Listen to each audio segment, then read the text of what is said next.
एबे आमर ओडिशा रे संगठन पर्व चलछि आमे सदस्यता संग्रह अभियान रे लागिछु। एबे द्वितीय पर्याय रे सक्रिय सदस्य काम आकु बढ़िछि एवं सबु विधानसभा रे सक्रिय सदस्य संग्रह काम शेष पर्याय रे पहुंची के सक्रिय सदस्य काम छी।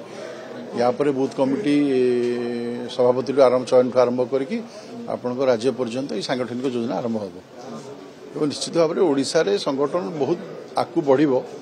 गत निर्वाचन रे जो बड़ी भाव में कार्यकर्ता माने उत्साहित थिले एवं माननीय मोदी जी एवं डीजीपी सम्मेलन में आसवे से कार्यकर्ता को भेटिया कही। तो निश्चित भाव में संगठन बहुत आकु जीव एवं तांकर प्रेरणा तांकर योगदान आम समस्त को बहुत उत्साह दब।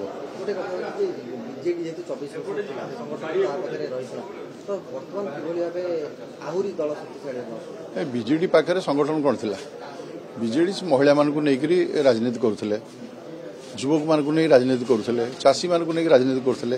से कले कौन 24 वर्ष किसी कले कि विजु युवा बाहिनी कले किसी कले पिला बेकार बुलूँ गंजे खाई महिला मानक आणिक राजनीति लगेले भोट्रे लगेले साहाय्य कले। बरम केंद्र सरकार प्रधानमंत्री 9 टंका सुध बहन कले।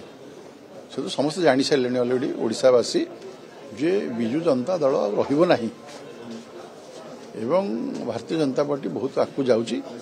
एबे एबे तांकर थिला पदयात्रा है देखिले आपण कौन सी जगह पदयात्रा कले अधा विधायक अच्छा 55 जन पाखा विधायक कौट को जगह पदयात्रा कले कौटी गोटे गाँ भाँ गोटे जगह करदे कौ गाँ बुलले उत्साह ना कर्मी सागर ना नेता मैंने जबरदस्ती क्या रखिले हम से जानिले 24 वर्ष भितर से जानिले जे ओडिशा रे एमान द्वारा किसी हम ना 5 वर्ष सरकार केते बड़ बड़ पदक्षेप नौ देखो 2,65,000 कोटी टंकार बजेट ओडिशा रे कार्यकारी हम प्रति क्षेत्र में चाषी क्षेत्र में युवक क्षेत्र में आपणकर महिला मान क्षेत्र में महिला सुविधा समस्त सामिल करागला। 1 कोटी महिला को सुविधा सामिल करागला।